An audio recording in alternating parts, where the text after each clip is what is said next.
everyone, I'm Mel from CJ Pony Parts, and today I'll be showing you how to change your battery in your key fob for your S650, and all you need is a small screwdriver.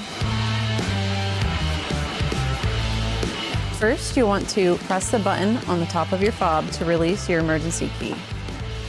And then you're going to want to put your small screwdriver into this slot to pry off the back.